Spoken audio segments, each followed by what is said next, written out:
All right, landscape painters, let's do this. We are going to be adding our tints and shades today, and we are going to be using that same value scale that we looked at last time, starting with 1 being white, 10 being black. So let's go ahead and start with the white. Now, you should have gone ahead and numbered the values of your mountains. So number 2 is 1 down from the pure white. So here's my 2. That's going to be the lightest. We're going to start lightest and work our way down. So what I'm going to do is, since this is a 2, I'm going to start with my white, and I'm going to add to my white 1, 2 splotches of red to my white. This is a lot of white. I'm going to do my very best to mix it really, really well. And then, once I have mixed it, I'm going to try to wipe some of that off. Whoops, still not mixed. Wipe off all that so it doesn't dribble all over. And then we're going to paint right over that too. Paint over your pencil lines too. You don't want those to show. Bye-bye too. Now, if you can still see your pencil lines underneath it, go ahead and dip and paint some more.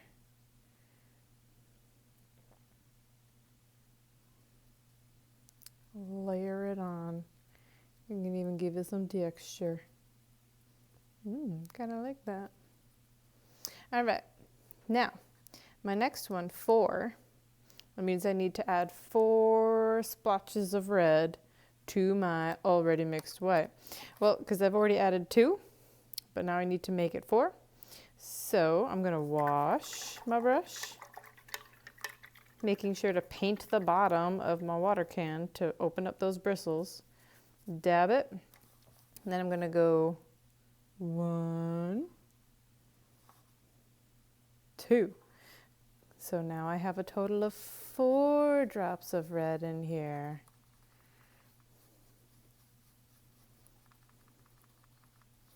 This time I'm not going to mix it all the way, at least with all this, because it's really too much white. But I can definitely tell that I have made a slightly darker pink, and that's going to go in my 4 spot. Painting over my pencil lines. It's so pretty. Goodness. I hope all of you that picked red for your landscape is okay with this gorgeous tint that we are making. Did you know that the tint of red is pink? You should now. Let's try to cover up that 4. Note to self.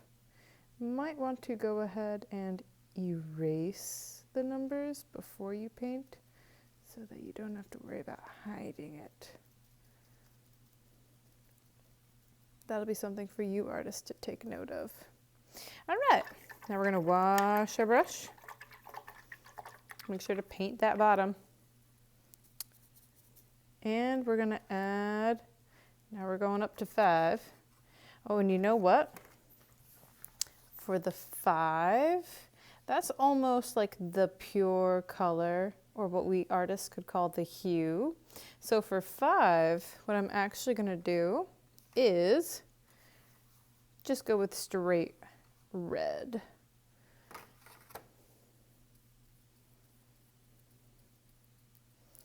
And I'm going to paint right over it. Now this is where it might get a little tricky because we've already got some wet paint here.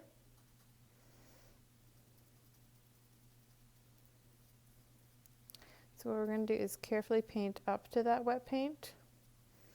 And then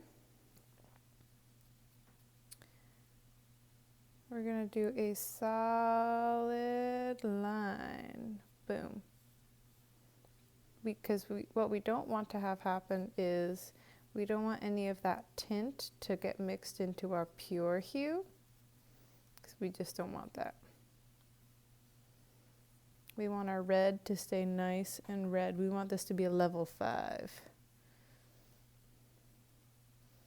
We're probably going to have to go ahead and paint over that 5 again, but we're going to have to wait till it dries. All right. So now, to bring this up to a level 6, now what we're going to do, once we get past 5, it's sort of like rounding numbers. 5 or higher. What is the rhyme? If 5 or more, push it higher, or 5 or higher. I can't remember, but when you round, if it's 5 or higher, you go ahead and make it higher. That made no sense. Let's just go ahead. So once you get to a 6, it's greater than 5. 5 is the pure hue. 6, we're going to just add a little bit of black to it. And when I say a little bit of black, I mean a little bit of black. Look at that. It's a little bit. Totally changes it already. And this time I am going to mix it all the way up.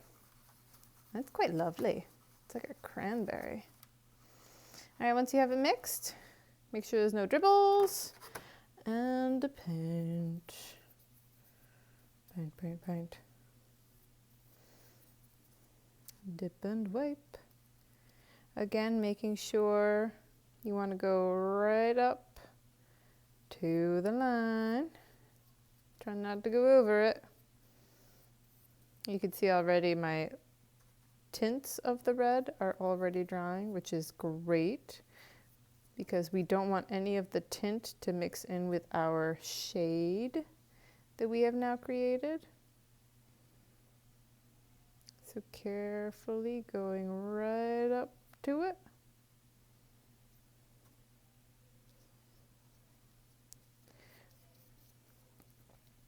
Cool beans, look at that. We are going to want to try and hide that 6. Again, my amazing artist, make sure you erase your numbers as well as you can before you start painting. Yeah, that sort of works. All right, and now for the 7, we're going to add a tiny little bit more black. And when I say a tiny little bit, I mean like a little bit. Because the black changes things so quickly, and we don't want to go straight to a level 10 yet. We just want things a little darker, a little bit more of a shade. So here we have a level 7, looking good, not too dark, not too light, but doing just right.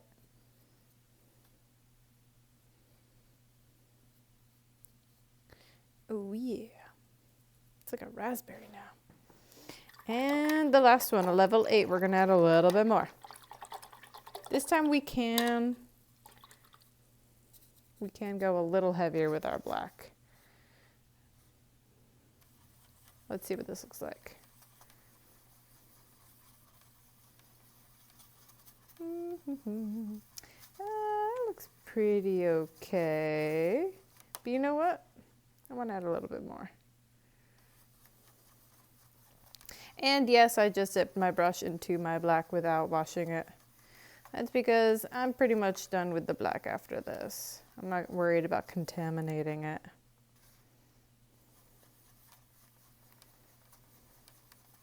I think that's good. That's definitely a nice shade of red. Let's throw it down.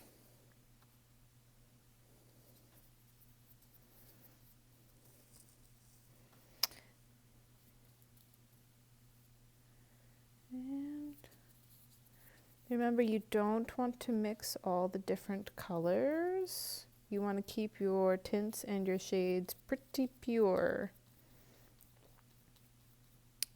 And we're going to be having some messy mats underneath our papers, so we don't have to worry about painting on the tables. Going nice and slow, right up next to